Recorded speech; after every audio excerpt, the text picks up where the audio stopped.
So tonight we are blessed to have Miranda Walker presenting on Management of Diabetes webinar.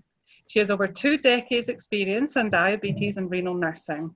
Her passion lies in early detection and treatment of diabetic kidney disease in primary care settings. And she believes in empowering people towards effective self-management. Sounds very exciting. I'm ready to learn more.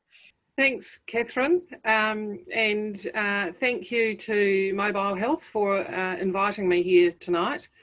I appreciate the fact that you want to take a bit of extra time out of your day and listen to this.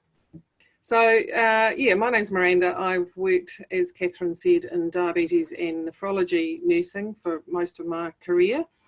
And I've done a bit of study in diabetic kidney disease in particular. That's my research area of interest.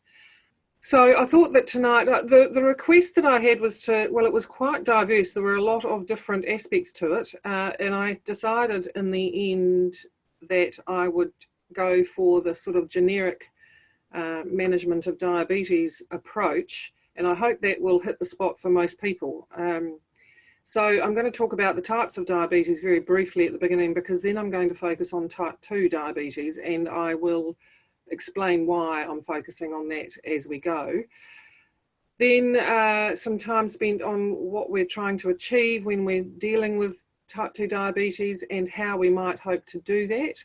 And then I'm just going to leave you at the end with some thoughts about our delivery methods for the services we're trying to provide for people with long-term conditions such as diabetes, and not really expecting to answer any questions, but I hope to pose some which you might leave with and have on your think about later.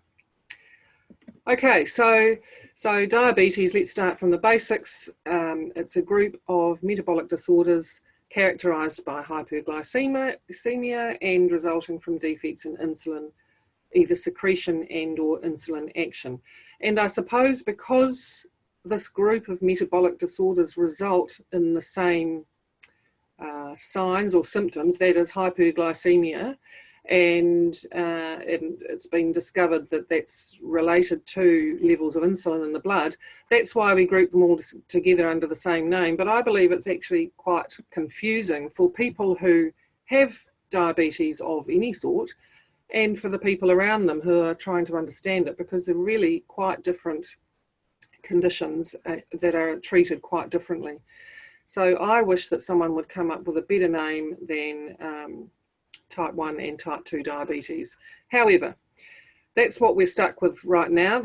People sometimes do call type 2 diabetes the metabolic syndrome, which you might have heard.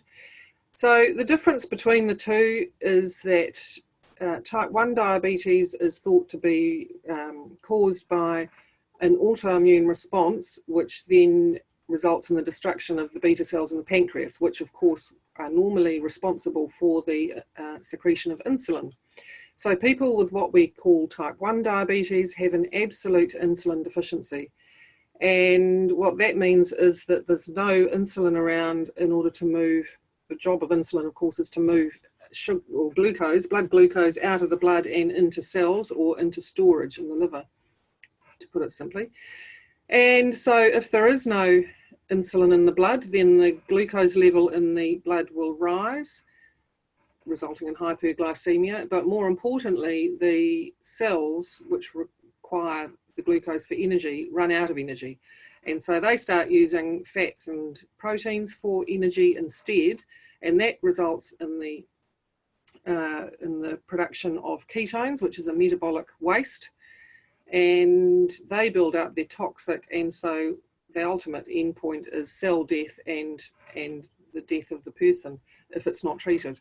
So that's the type 1 diabetes in a very small nutshell. The difference between that and type 2 diabetes, the differences are quite vast, really, when you put it like that. So type 2 diabetes is a combination thing that's, for some reason, which isn't fully understood, the person with type 2 diabetes has insulin resistance. So their cells don't respond to insulin in the way you would expect them to. So they don't take up the glucose that's in the blood, despite the fact that insulin is present.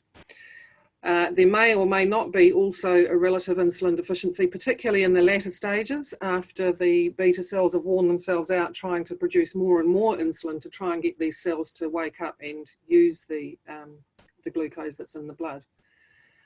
Then there is gestational diabetes, which is an interesting one, and I'm kind of waiting in the wings for one day when they say that this is actually a precursor or a type of type 2 diabetes. There are lots of links between gestational diabetes and type 2 diabetes. Some say, perhaps it is a precursor, perhaps it's not. Can't speak on that, but it is a previous gestational diabetes is a risk factor for type 2 diabetes in the long run.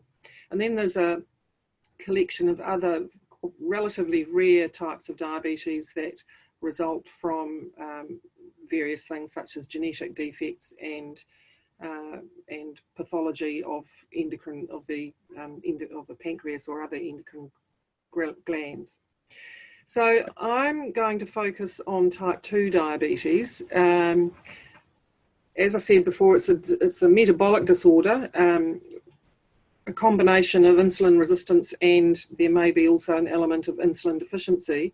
It's associated with, and this is the 5 aspects to the metabolic syndrome: obesity, high lipids, high blood sugar, high blood pressure, and high levels of insulin in the blood as well. This is very prevalent, and of all diabetes it forms 95%, so it's much more common than type 1 diabetes. And in New Zealand there's about a 7 to 10% prevalence in the population, which we'll talk a bit more about in a minute. So if we look at why do people develop type 2 diabetes, then it's not as simple. Well, I wouldn't say that the development of type 1 diabetes is simple either, but there's a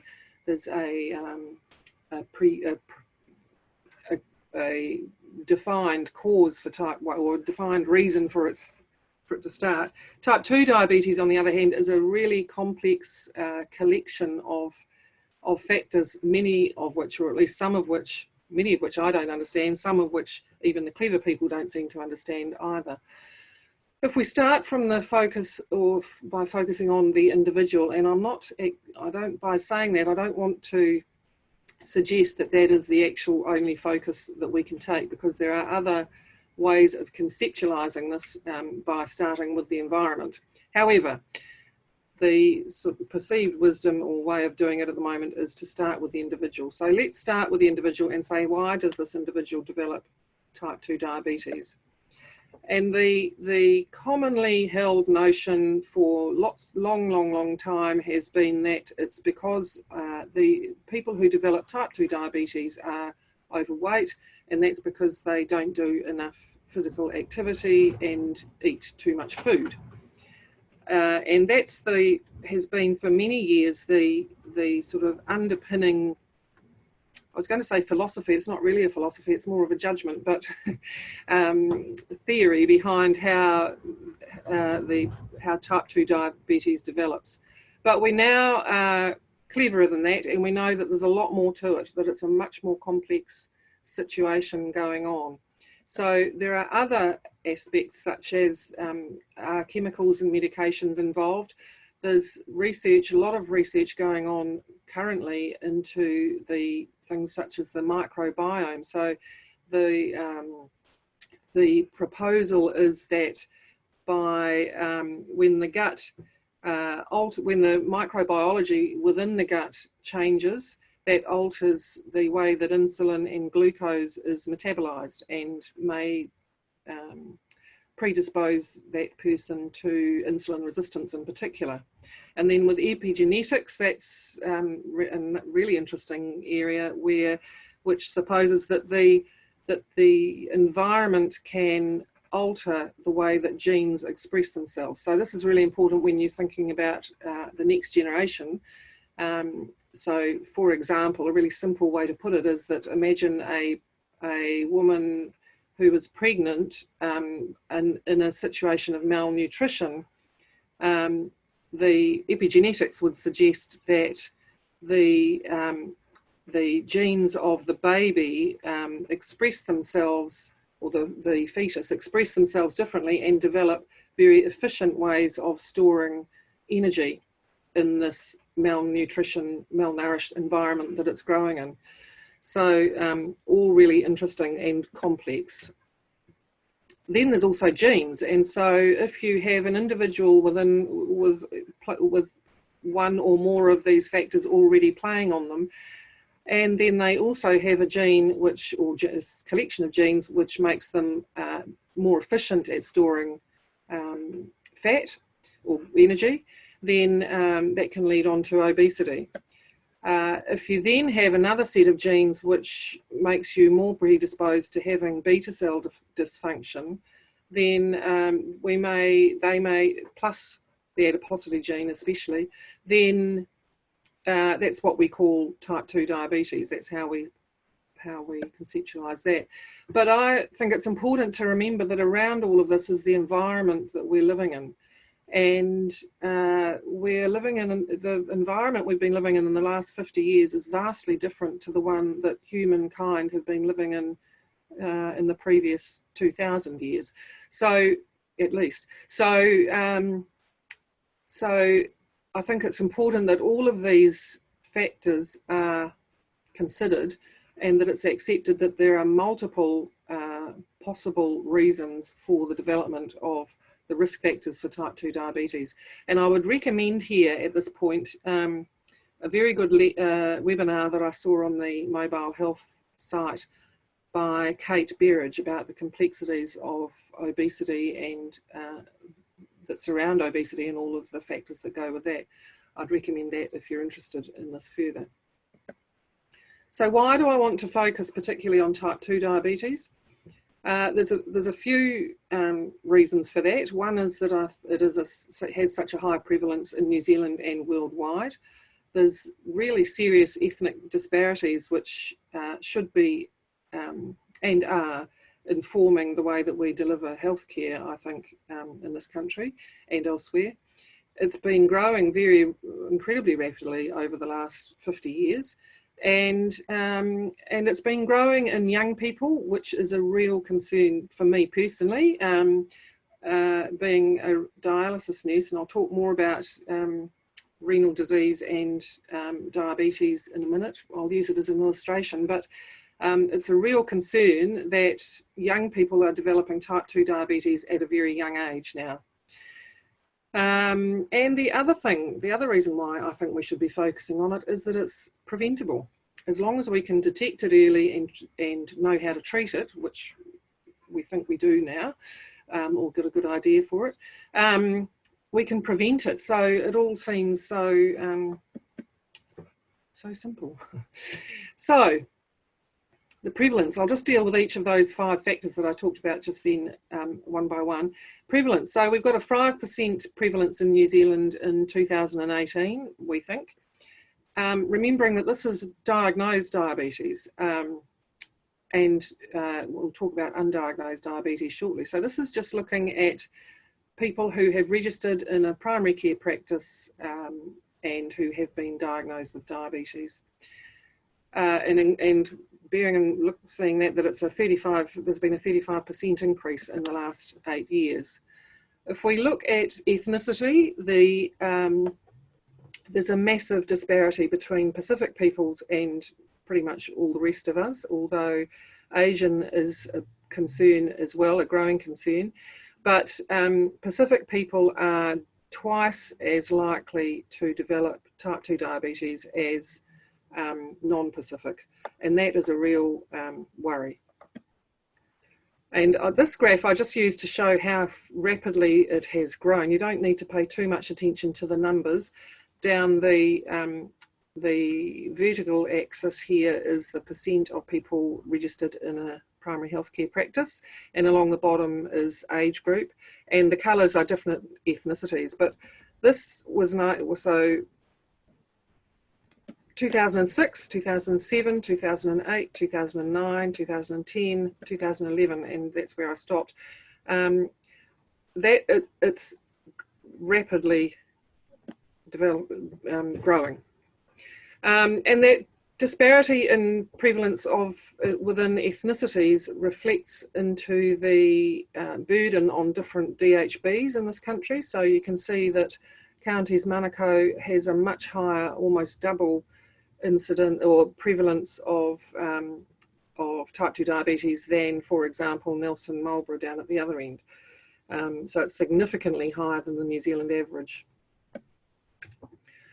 And if we look at young people, this is really worrying, I believe. If we look at the prevalence in young people and look at the ethnicities, again, there's that disparity between Pacific and Māori and Asian, but 6% in, this is for people at the age of 25 to 44 only. And if we compare the New Zealand average, which is the grey line, with Pacific people, there's quite a major difference in prevalence there for those young people. It's actually, when you look back over the years, it's doubled. The prevalence of type 2 diabetes has doubled in all younger people over the last 15 years or so. So that we were looking then at the prevalence of diagnosed diabetes, but and when I say that's prevalence of people within primary care practices who have had their diabetes diagnosed.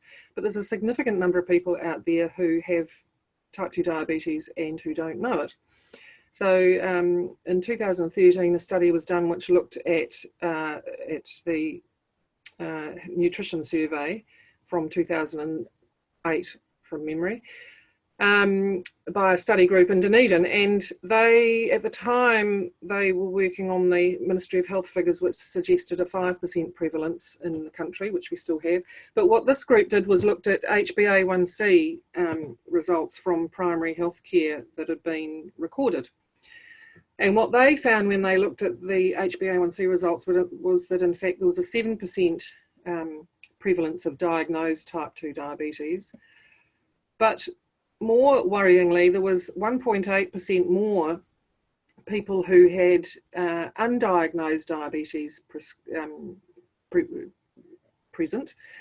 But also, this is the bit that gets me really worried, is that there is another 18.6, or was, this was back in 2013, 18.6% of people out there with pre-diabetes who not only didn't know that they were, who didn't know that they had this predisposition for oncoming type 2 diabetes.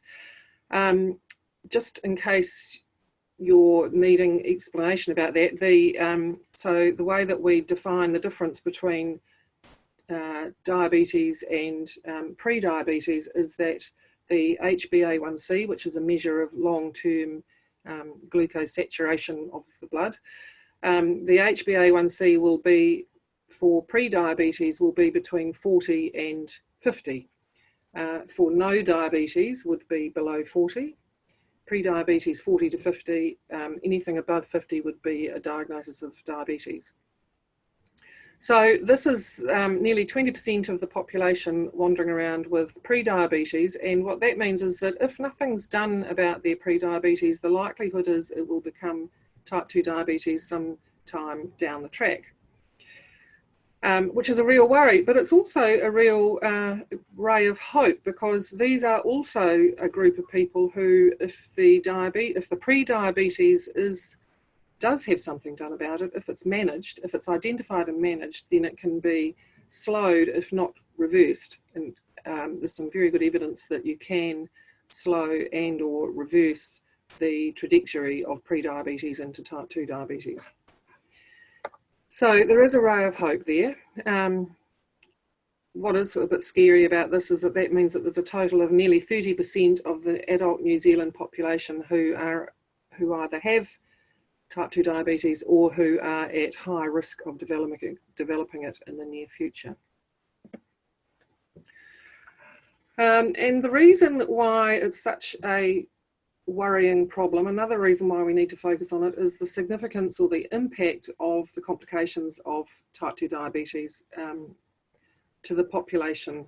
So we divide the complications into, there are microvascular complications and macrovascular. So the microvascular include retinopathy, which can result in blindness, nephropathy, which results in kidney disease and ultimately, if untreated, kidney failure and therefore dialysis or transplantation, neuropathy, which results in altered sensation of the peripheries, usually, macrovascular, which is such things as stroke, heart disease and peripheral vascular disease, i.e.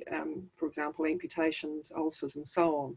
So these are all complications which, if allowed to go untreated, have really significant effects on morbidity and also mortality for potentially a large proportion of the New Zealand adult population. Now, speaking of complications, I'll just focus a little bit on diabetic kidney disease for a minute, just because that's an area I know a little bit about, but also I want to use it as an illustration of why I'm concerned, or why we all should be concerned about diabetes and about doing something about it, particularly type 2 diabetes, and particularly for those who are younger developers of type 2 diabetes. So I just want to talk for a couple of minutes about how diabetic kidney disease progresses. We use glomerular filtration rate as the measure for kidney function. And so what we find in the progression of diabetic kidney disease is that kidney function declines over time, and we measure that using eGFR. So glomerular filtration rate. So this is glomerular filtration rate up this side, and this is age in years along the bottom.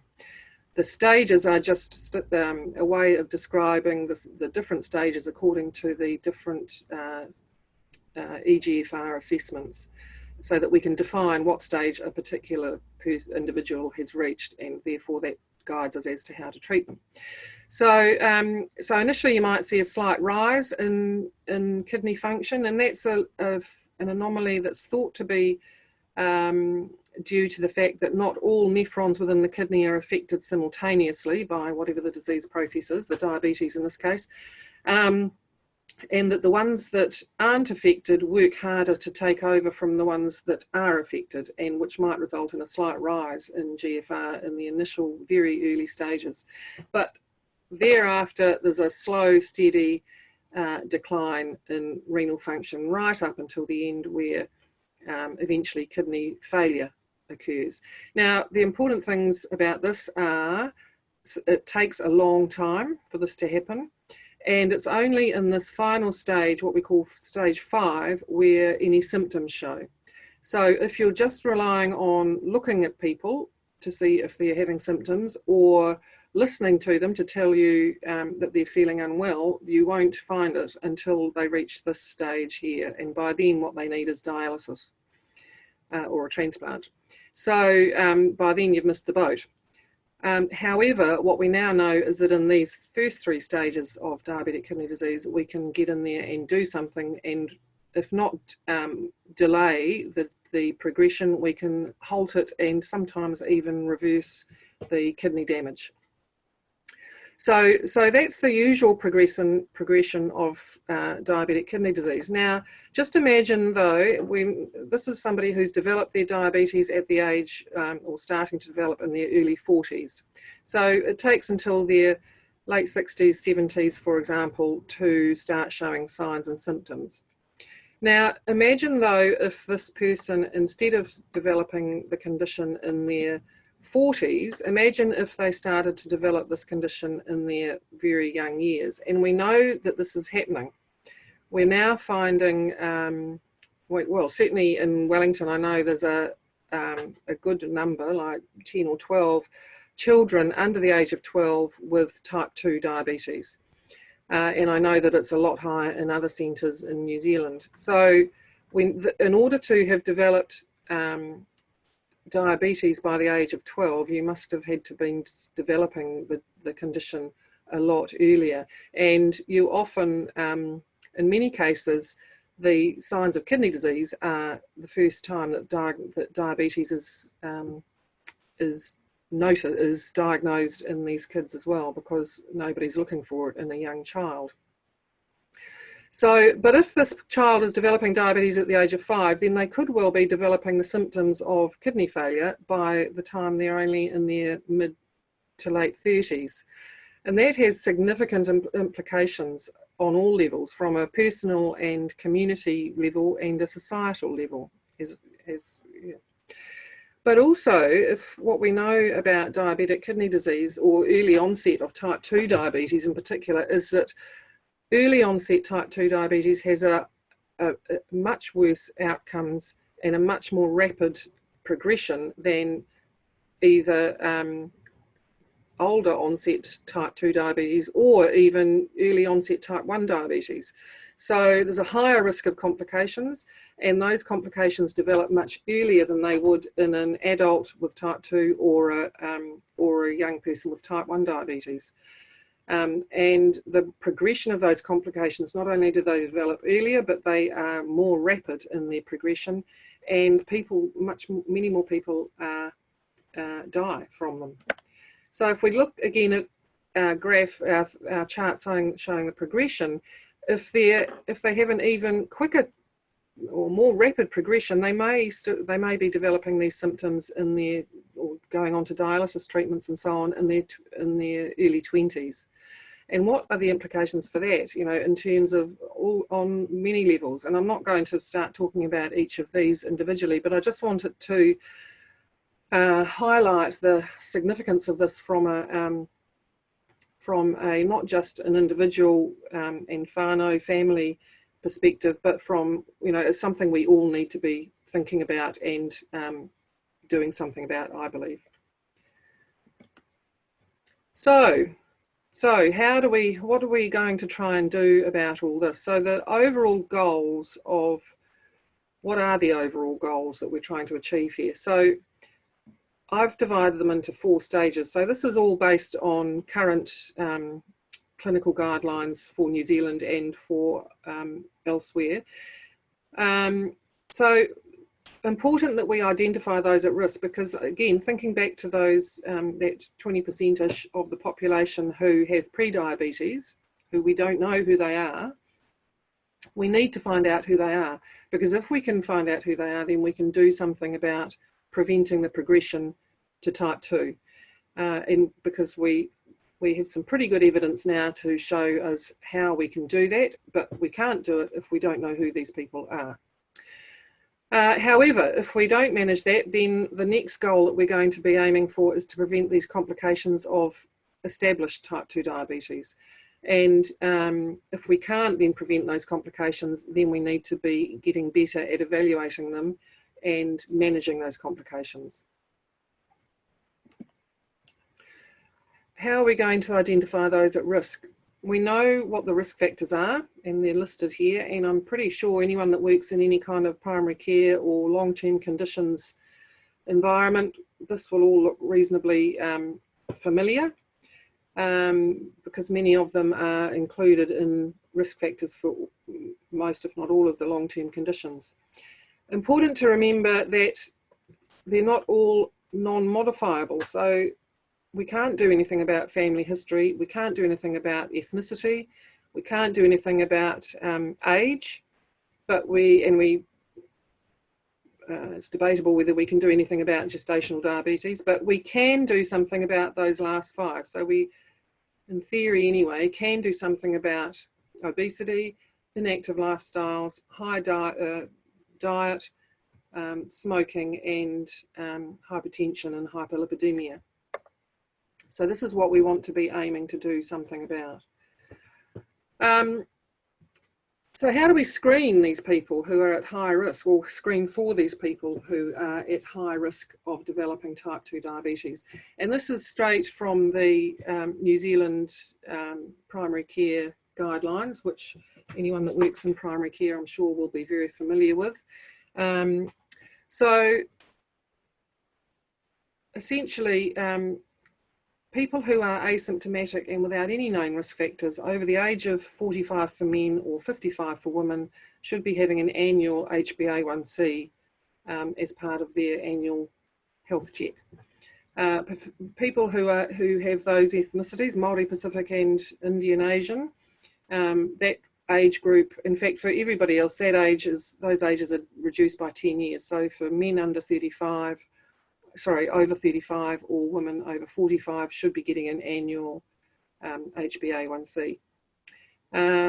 For people for people who have those risk factors either in their family or in their personal individual history.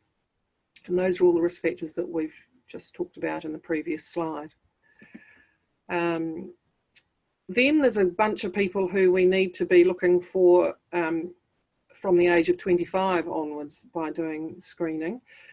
These are people who are at particular high risk. So these are people who have already established heart disease or cerebrovascular disease or peripheral vascular disease, people who are on long-term steroids or antipsychotics because a side effect of those is hyperglycemia, people who are obese, people who have a family history of early onset type 2 diabetes, and a past history of gestational diabetes. And then most concerning of all is that we need to be screening obese children from a young age, even younger than 25. Obese children who have a family history or those ethnicities. So how on earth then, once we know who these people are, whoopsie, my screen's having, I'm back again, sorry about that. How will we, once we've identified who these people are, how will we ensure, what are we going to do about them? So how are we going to prevent these people who are not yet, whose HbA1c is not yet high enough to be called type 2 diabetes, so we'll call it pre-diabetes, but we know that they're on that trajectory. So how can we prevent them from progressing onwards to type 2 diabetes? And it's the same old story as for many of the other long-term conditions. We rely on lifestyle modification because remembering back to that complicated picture with all of the things that are impinging or influencing the development of type 2 diabetes, many of them are within our environment. So some of them are within our control, and going back to the eat less, move more idea, that is certainly part of it, but we all know from ourselves and from being among the rest of the human race that eating less and moving more is a very difficult behaviour to sustain long term. Particularly when we live in the environment within which we do live, which is makes high energy, poor nutrient poor food very easily available, and today and yesterday, what more evidence do we need of that with the queues outside various takeaway joints? Leaving the hospital yesterday, I drove into the main road in Wellington and into Adelaide Road, and for the first time I thought, oh God, the traffic's back, because we've had 4 weeks of no traffic on Adelaide Road. Suddenly it was chocker, but it took me until I got down to the Basin Reserve to realise that, oh no, actually this is a traffic jam for people trying to get into McDonald's, which is down on the corner of the Basin Reserve. And as soon as I was past McDonald's, there was no more traffic on the road. And I just thought, oh my God, the human race is doomed. If the virus doesn't get them, the blooming takeaways will, or the junk food, the fat, the sugar and the salt will. Anyhow, I digress. You may have picked up that I'm quite a strong believer in not expecting personal responsibility to solve this problem. I don't subscribe to the belief that people need to be have more self-control, or they need to be less lazy, or they need to be have more willpower. I don't, or that they need to be less gluttonous. I don't believe any of that. I think that that's a natural human instinct to prevent yourself from starving. And it's just unfortunate that we live in a time now, which has only been for the last, well, within my lifetime really, which is not that long, in the last maybe 40 years, since the environment has changed so radically, and that so much high energy, nutrient poor food is available so easily and considered okay to be eating constantly. So that's my rant about that. The other part of lifestyle modification that I think is really important, and I'll put a question mark there because I'm not sure how well we do this, is self-management, education and support. So many people see that as a classes, night classes on what is diabetes, what is obesity, how to stop yourself from being, what you can do for yourself to prevent you developing this condition and so on. And even maybe connected up with a physical exercise class as well. And that certainly is part of it. However, it should be much more than that and needs to be much more than that if it's going to be effective and if it's going to be sustainable, or if the learnings or behaviour modification or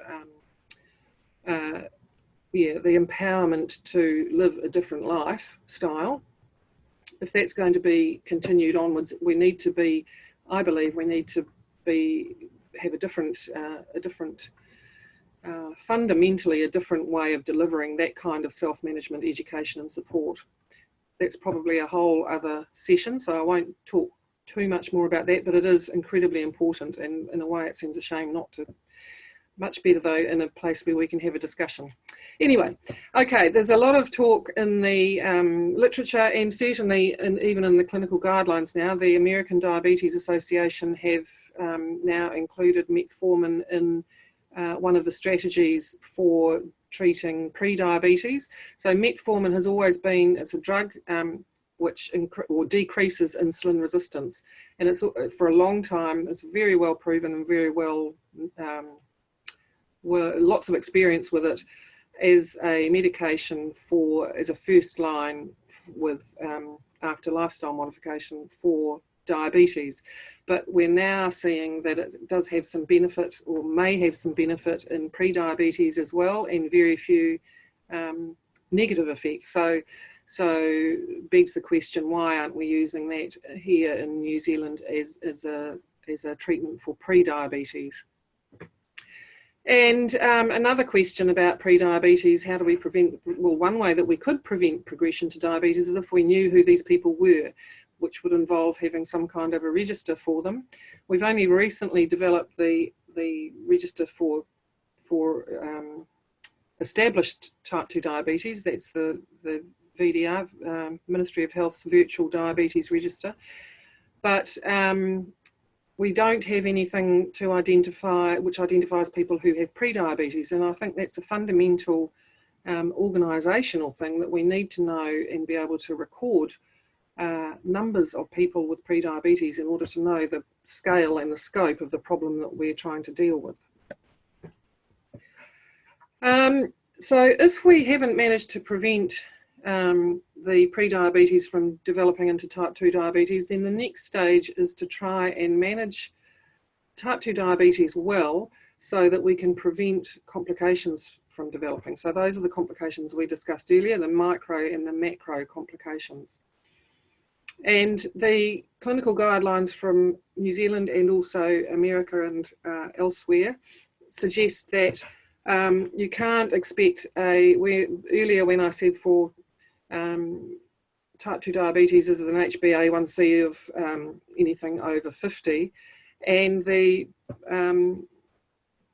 wisdom is that we should be aiming for an HbA1c of between 50 and 55 for individuals who have type 2 diabetes, and that still is a guide, but it must be individualized according to that individual's specific risk factors and other potential for risks of side effects. So, for example, hypoglycemia is a really big issue, and so if you have someone who is elderly and living at home and frail, making sure that they don't have a hypoglycemic event is probably more important than making sure that they maintain an HbA1c which stops them getting complications in another 20 years' time. Whereas a 25-year-old who has been diagnosed with type 2 diabetes, it's pretty important that we make sure or do as much as we can to get that person through the next 30, 40, 50 years without developing complications. So, you know, and that's just an example of how the benefits need to be weighed against the risks of having really tight glycemic targets. Again, lifestyle modification continues, all the same lifestyle modifications. And again, also self-management support. So it's been really well documented for some decades now that well-resourced, structured, intensive diabetes prevention programs and or diabetes self-management support programs do result in delayed progression of disease and delayed progression of complications. And again, I pose the same question. In fact, I was speaking before about self-management support for pre-diabetes. I think that's even, I mean, there are the programs I was talking about, actually I was thinking about the ones for type 2 diabetes. So we do have programs for this here, but I'm interested to know how well they are supported and what their outcomes are like, how successful they are. Then, of course, we have good old medications, which is being as how our healthcare delivery model is the empiric medical model generally, or has been historically. We rely a lot on, once we've got a diagnosis, we want some medication to fix the problem, and we've got some of those. And there are some developments in that field, which I'll just mention in a few moments. Everything you read about preventing complications for type 2 diabetes talks about individualisation according to the specific risk factors of each person and the intensity of the intervention. So beware the clinical inertia and go the intensive intervention again and again and again. It's worth trying to avoid the complications because the UK PDS trial back in the early 2000s showed us that we can achieve significant reductions in risk for all complications related to diabetes if we can lower blood glucose levels. So it worked out for every 10 millimoles that we can reduce in HbA1c, we can have those percentage reductions in risk. And that is the same whether your HbA1c is 100 to start with, if you can reduce it to 90, or if your HbA1c is 60 and you can reduce it to 50, the percentage reduction in risk is the same. So well worth, you can see there for microvascular, my little hobby horse, 37% reduction you can achieve if you can reduce the HbA1c. Okay, medications. This is the current thinking in our current guidelines, which again are in the primary health handbook, primary care handbook, from Ministry of Health New Zealand Guidelines Group. And although that looks like a lot of words there, it's relatively simple progressive treatment guideline. So starting with lifestyle modification early on, that we've already talked about. Then after 3 months of intensive lifestyle modification, if the HbA1c is still above target, then starting metformin. So I mentioned that earlier, that's a medication which reduces insulin resistance. So it's a first-line medication. If that's not tolerated, then move on to a sulfonylurea, which is normally the second line of drug therapy, assuming metformin is tolerated. And so the sulfonylurea works by telling the pancreas to secrete more insulin, regardless of what the blood sugar is. And then if after 3 months the blood glucose is still above target, or the HbA1c is still above target, then move on to insulin and start and the guidance has always been to start insulin earlier rather than later. Don't let clinical inertia stop you from moving on to insulin.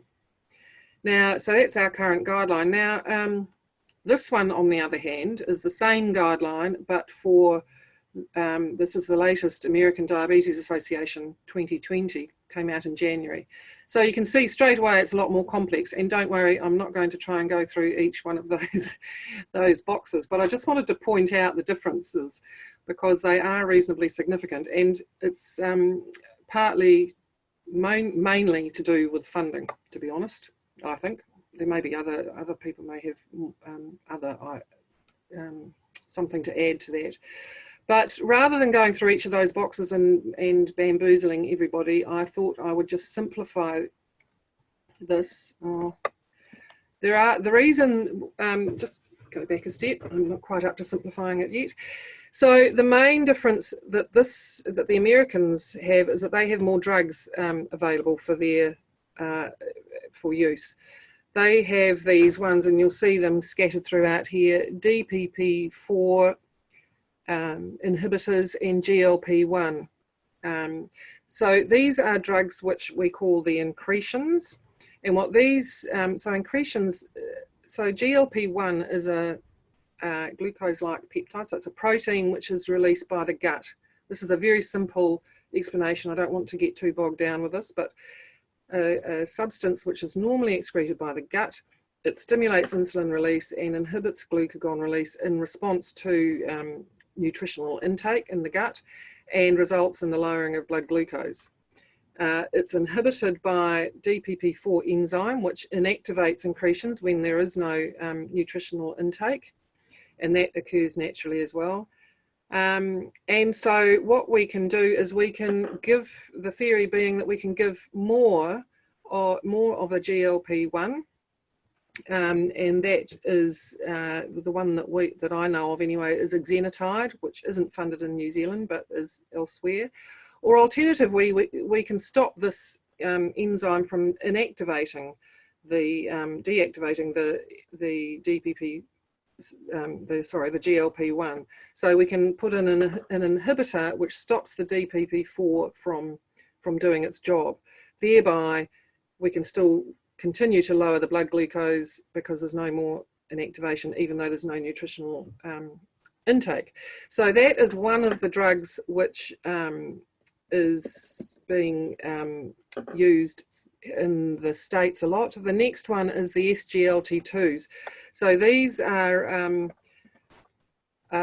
really interesting. These get me quite excited. Sodium glucose. So these drugs work by telling the renal tubules to reabsorb more glucose. So, sorry, to secrete more glucose into the tubule so that it ends up. So in other words, you wee out more glucose in the urine, thereby reducing the amount of glucose that's in the blood. Pretty simple concept.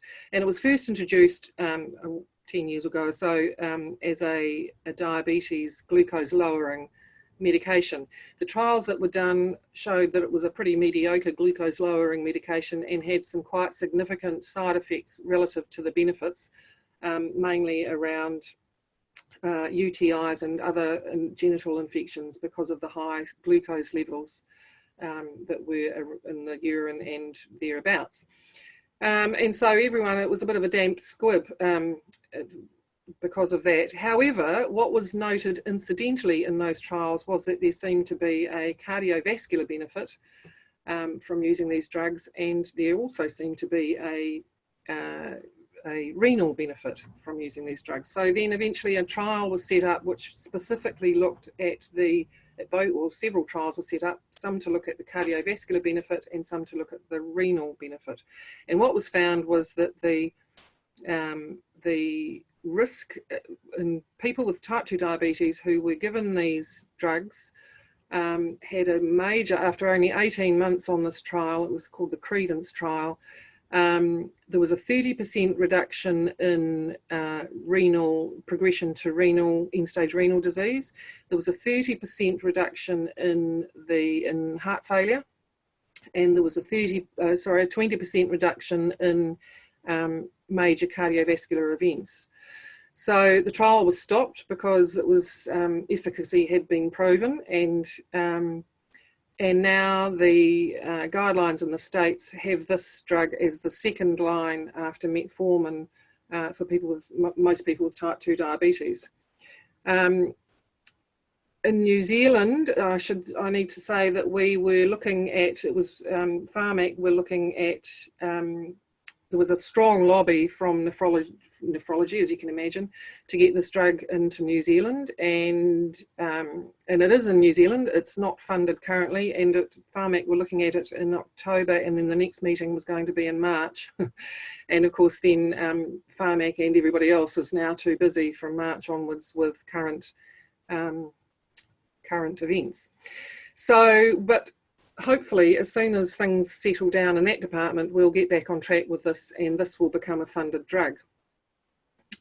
Because what I've done here is I've just really simplified that the American Diabetes Association guidelines, and in order not that this should become, I don't expect this, I'm not doing this to say this is what we should be doing, but just to clarify that really we are behind the 8 ball by not using these medications now. You can see that our second and third line medications, sulfonylureas and basal insulin, are last resorts for the Americans now. And the other interesting thing about their guidelines is that they are much more focused on risk factors and what the focus needs to be. So for example, ASCVD, that's atherosclerotic cardiovascular disease, heart failure, or chronic kidney disease. So right early on, they are looking at what are this person's specific risk factors, and then the treatment pathway alters depending on that. So if there are none of these risk factors, then this is the pathway here. And when you're going down this pathway, you want to work out, is it really important to minimize hypoglycemia, or is it really important to minimize weight gain? So we're really tailoring the treatment to the needs of the individual. And similarly with these risk factors, there's 2 different pathways for that. But the point is here too, their first, second and third line drugs are not the same as ours. Hopefully that will change, and we might see some improvements in our outcomes if and when that does. So if we haven't managed to prevent complications in type 2 diabetes, then we need to detect them early when they do arise. And again, not too much difference there, lifestyle and medications. However, we need to be really vigilant with reviewing, because the only way we'll see these these complications is if we get in there early and find them by doing assessments and evaluations of all of those, for all of those different types of complications. And I just want to leave you finally with the challenge. Well, I'm sure anyone that works in primary care or healthcare in general actually knows full well about the challenges of dealing with not just type 2 diabetes, but any of the long-term conditions within our current health care model.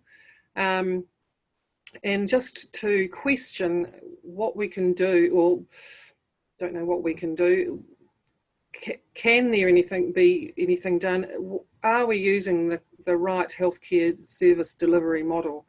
All of the literature suggests that dealing with type 2 diabetes and also generally the long-term the long-term conditions, healthcare delivery needs to be community-based. There needs to be a really strong collaboration between primary and secondary healthcare. Needs to be multidisciplinary input. So that doesn't just mean nurses, doctors, dietitians, and so on. It means lay people, chaplains, all kinds of people from within communities who have influence. And we need to be really strong on intensification and escalation of treatment without any inertia or reluctance. Self-management support is crucial, and again, I question how good we are at doing really good self-management support. We need to be doing things to empower behavioural change, and that can be groups coaching. It needs to be intensive. There needs to be resources put into it, and it needs to be ongoing. It can't be a burst of activity and then, right, you've done that now, so off you go forth and carry on all by yourself. It needs to be something that is supported throughout the lifetime, really. I question too whether or not we have adequate clinical decision-making support. So I found with some research I've done into diabetic kidney disease management that there can be a reluctance on the part of healthcare practitioners to tell patients that they have got diabetic kidney disease. And this is because they are still thinking that means chronic renal failure, and that the inevitable end result of chronic renal failure is going on dialysis. And so they're reluctant to sit down their healthy 34-year-old in front of them and say, you have chronic renal failure and you will inevitably end up on dialysis. And of course, that's purely born from not understanding, haven't kept up with current thinking, because in actual fact, the conversation should be, you have a chronic condition of your kidneys, but luckily for all of us, we found it early. We can work with you now to prevent the progression of this disease and maybe even reverse it and stop it from happening. So, and that's an example of where clinicians don't have enough of the right kind of support to make these decisions on the hoof while they're, in their day-to-day work. And then we also I question whether we have adequate clinical information systems to look after people with long-term conditions. There's no, as I said, no pre-diabetes register. There's certainly no CKD register. And I know that medtech is getting better, is much better than what we certainly have in secondary care, that's for sure. And that there's a lovely new dashboard for diabetic kidney disease now too. But I still think this is an area that we've been a bit behind on and still lagging, certainly compared to other areas in the world. And if you're interested in these kind of more global aspects, the chronic care model is something that you can look at for interest. And I have some references that I can send out if anybody's interested. And I think that's my story for tonight. Thank you for everybody for listening. A few questions. Some of them you've maybe answered, but we'll just clarify them as we go. So the first one we've got is, do young people go through pre-diabetes? Pre-diabetes, yes. Yes, they do. Well, I'm assuming they do. I haven't ever read anything to suggest that they go through a different process. I think it's a much faster process, or much more rapidly progressing. And of course, their pre-diabetes will be happening even before their diabetes is diagnosed, so they'll be very young. So nobody's even thinking about measuring their HbA1c or anything like that. So it would be difficult to quantify that, I'm imagining. But certainly I don't think there's any reason to think, I can't think of any evidence that I've read that suggests that they don't go through a pre-diabetic stage. And then we've got, can the SGLT2 inhibitors cause hypos?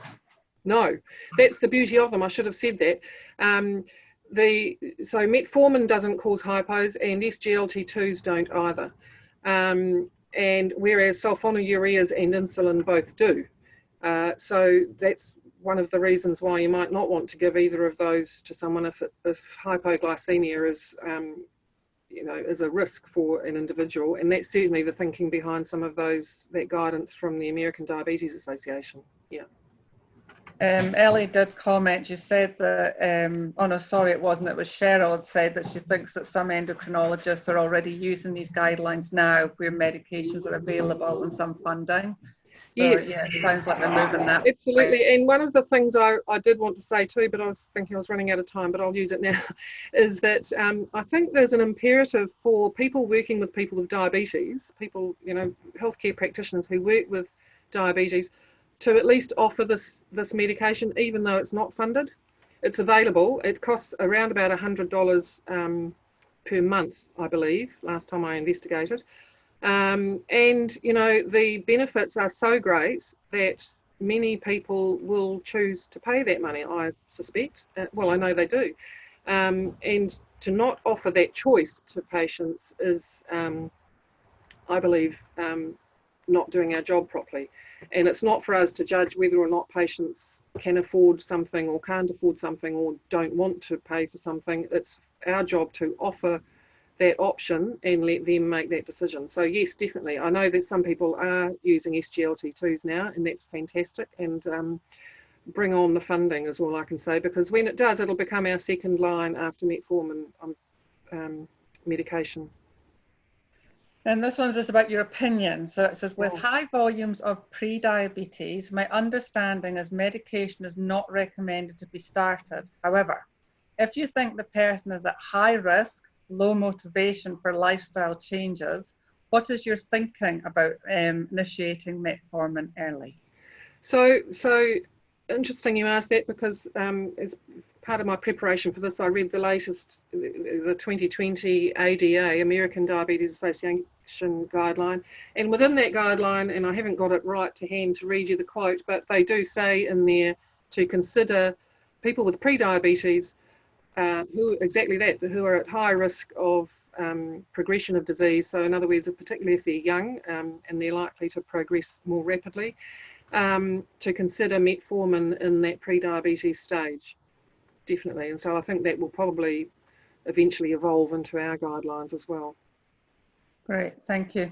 And it's just Marianne is just saying that with the guidelines, there has been a further update from the 2012 around Maori and Pacific Islanders, and they're actually screening them a bit younger now. So they're going from 30 for males, I think it was, and 40 maybe for females. But yeah, just there's been a little bit of a grade in the middle there added in as well. Right. Oh, good. I need to find out about that. Thank you for that. Just a little comment that she made there, and she's put up she's given the link. Another comment saying just that most second line therapy is often going for the valdagliptin now. Yes. Yeah.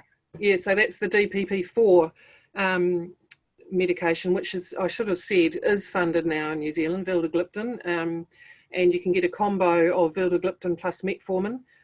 So that is available, definitely. I always get focused and stuck on a bit on the SGLT2s because I'm so excited about those. But definitely vildagliptin, and that doesn't cause hypoglycemia either, so or has very low risk of hypoglycemia. So that's another really good, and actually that has become, since it came out in October, must be 2018, I think it must have been funded, that has become now the second line medication for type 2 diabetes. For newly diagnosed teenager type 2s, what is their recommended medication pathway after lifestyle changes?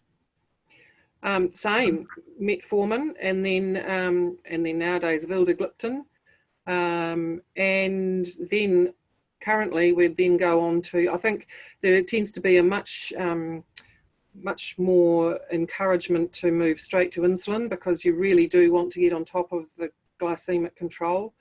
But of course it's a very complicated business, because you know, there's barriers to insulin in any age group, but I think the ones that young people with type 2 diabetes have, the barriers that they have against insulin are another whole kettle of fish, really. But yeah, the pathway would be the same. What are some ways we could support patients with self-management of diabetes? There's a little one. Yeah, that's a whole other topic that I could talk about for ages. But there's, if you're interested in this, there's quite a lot of research around this. There was some landmark studies were done in originally the first one, or the first one that I know of anyway was in the 80s, I think, 80s and 90s, the Darkwing study, which was done in China, and then that was followed by one in Finland, and then the really big one, which is still going, is the DPP, which is the Diabetes Prevention Program. And I've actually got a reference to it in my reference list if you want me to send it to you later. But they have a really well defined, you can just Google DPP or Diabetes Prevention Program, and they have really got a well described model that they use for diabetes prevention, and their study showed that they can achieve a 58%, I think.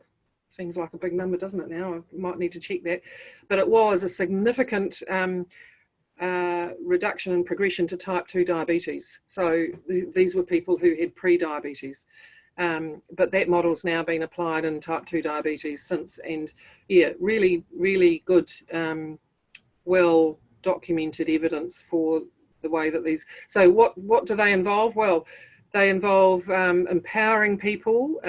So rather than sitting them down and telling them what they need to do, it's working with them in a way which matches their cultural needs, it matches their family whānau needs, their ethnic diversity, and